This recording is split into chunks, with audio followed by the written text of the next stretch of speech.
नमस्कार, स्वागत है आपका ओमान न्यूज हिंदी में एक बार फिर से।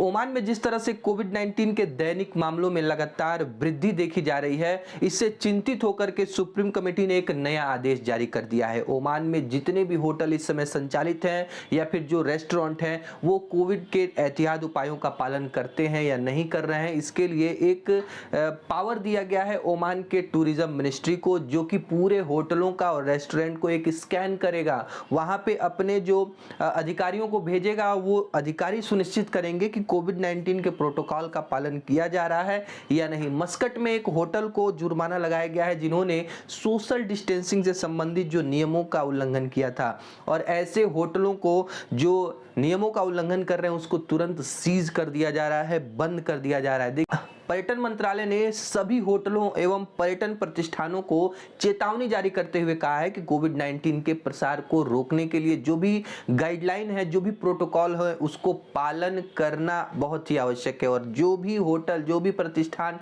इसका उल्लंघन करेगा उसको तुरंत ही बंद करने का जो पूरा जो पावर है वो मंत्रालय के पास है। भारत में ओमिक्रॉन के जो मामले हैं उसमें लगातार वृद्धि देखी जा रही है, और ओमिक्रॉन के आहट से लेकर अलग अलग राज्य अपने अपने राज्य में नाइट कर्फ्यू, धारा 144 या फिर सभाओं पर रोक लगा रहे हैं। जी हां, बहुत सारे जो राज्य हैं जिन्होंने नाइट कर्फ्यू का ऐलान कर दिया है। उत्तर प्रदेश में भी आज से 11:30 बजे रात से सुबह 6 बजे तक नाइट कर्फ्यू रहेगा। मध्य प्रदेश जैसे राज्यों में भी कर्फ्यू लागू हो चुका है। और देखिए, मुंबई और दिल्ली में ही सबसे ज्यादा इस नए स्ट्रेन के मामले सामने आ रहे हैं, और इन सब चीजों को देखते हुए मुंबई में जो क्रिसमस और नए साल की पार्टी और कार्यक्रमों पर पूरी तरीके से रोक लगा दी गई है, प्रतिबंध लगा दिया गया है। दिल्ली सरकार ने भी हालिया एक आदेश में कहा है कि जो भी सामाजिक, राजनीतिक, खेल, मनोरंजन, संस्कृति एवं धार्मिक त्योहार हैं उस पे हम रोक लगा रहे हैं, और केवल रेस्टोरेंट और बार में केवल 50% से ज्यादा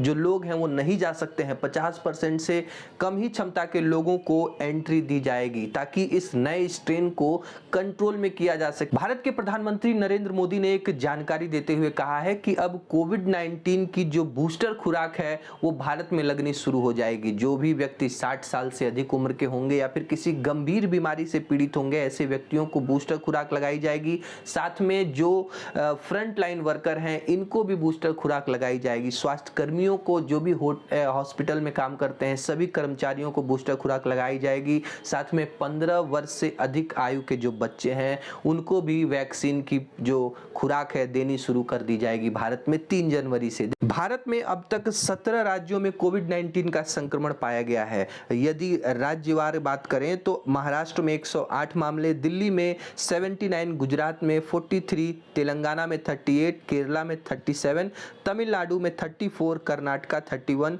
राजस्थान 22, हरियाणा 4, ओडिशा 4 और आंध्र प्रदेश में 4, जम्मू कश्मीर, वेस्ट बंगाल में 3-3 मामले, उत्तर प्रदेश में 2 और चंडीगढ़, लद्दाख और उत्तराखंड में 1-1 मामले सामने आए हैं। भारत में अब तक ओमिक्रॉन के 415 केस सामने आ चुके हैं, जिसमें 115 लोग रिकवर भी हो चुके हैं, यानी कि ये लोग डिस्चार्ज हो चुके हैं, ठीक हो चुके हैं। महामहिम सुल्तान हैतम बिन तारिक की जो निजी यात्रा है यूनाइटेड किंगडम की, वो समाप्त हो चुकी है, और महामहिम सकुशल ओमान वापस लौट आए हैं। जी हां, और पूरी तरीके से स्वस्थ हैं। ओमान के मौसम वैज्ञानिकों ने एक अपडेट दिया है कि प्रारंभिक संकेत मिले हैं कि ओमान सल्तनत के उत्तर में एक वायु अवसाद बन रहा है, और इसका प्रभाव रविवार यानी 26 दिसंबर की शाम से शुरू होगा, और ओमान में इसका जो प्रभाव अगले कई दिनों तक बना रहेगा। रुस्ताक चैरिटेबल टीम के द्वारा आयोजित परिवारों के लिए जो मार्केटिंग प्रदर्शनी आयोजित की गई, जिसमें 30 परिवारों ने भाग लिया, और इस प्रदर्शनी में खाने पीने की चीजों से लेकर ओमानी कपड़ों की सिलाई के काम, धूप, इत्र और सजावटी मॉडल कलाकृतियां सहित विभिन्न उत्पादों का प्रदर्शन किया गया। देखिए, ओमान के स्थानीय जो प्रोडक्ट्स हैं उसको प्रमोट करने का काम कर रही है रुस्ताक चैरिटेबल टीम।